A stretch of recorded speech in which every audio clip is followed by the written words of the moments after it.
चुनाव आयोग ने जब से भारत में लोकसभा चुनाव की घोषणा की है, तब से भारत के लगभग सभी राज्यों के राजनीतिक दलों ने अपने अपने घोषणा पत्र जारी कर दिए हैं। इसी क्रम में सपा के मुखिया अखिलेश यादव ने भी अपनी पार्टी का घोषणा पत्र जारी कर दिया है। आइए जानते हैं इस घोषणा पत्र की मुख्य बातें। नमस्कार, आप देख रहे हैं एसके मंत्रा न्यूज। इस घोषणा पत्र में अल्पसंख्यकों पर फोकस करने से राजनीतिक फरेज किया गया है। तो आइए सपा की इस चाल के पीछे की राजनीति को समझते हैं। सपा का घोषणा पत्र कांग्रेस के घोषणा पत्र के लगभग समान है, लेकिन महिलाओं के लिए किए गए दोनों के घोषणा पत्रों में समानता प्रतीत नहीं होती है।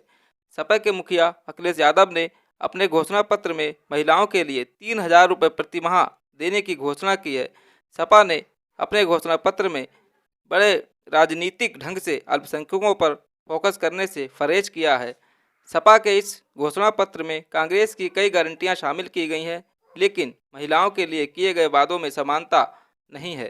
कांग्रेस ने जहां गरीब महिलाओं के लिए 1 लाख रुपए प्रति माह देने का वादा किया है, तो वहीं सपा ने 3,000 रुपये प्रति माह देने की घोषणा की है, यानी कि 36,000 रुपये सालाना देने की घोषणा की है।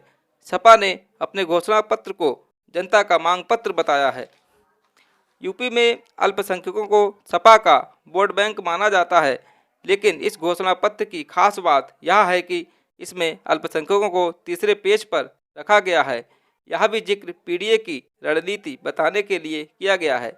इसमें कहा गया है कि पीडीए का मतलब पिछड़ा, दलित और अल्पसंख्यक हैं एवं आधी आबादी के अवसरों की समानता और भागीदारी के लिए जन आंदोलन। आइए जानते हैं क्या कहते हैं राजनीति के जानकार।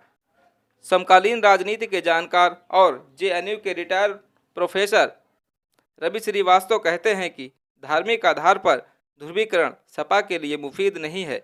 यही वजह है कि अल्पसंख्यकों को के लिए खास घोषणा करने से बचा गया है। इसके बजाय जातिगत समीकरण साधने के लिए जातीय जनगणना, एससी, एसटी और ओबीसी के खाली पड़े पदों को भरने की घोषणा की गई है। समाजवादी पार्टी के द्वारा जारी किए गए अपने घोषणा पत्र में कांग्रेस की कई गारंटियों को शामिल किया गया है। इसमें न्याय व अधिकार की गारंटी भी शामिल है, जबकि यूपी के विपक्षी गठबंधन में सपा और कांग्रेस शामिल हैं, लेकिन यहाँ संयुक्त रूप से साझा घोषणा पत्र जारी न करना चर्चा में बना हुआ है।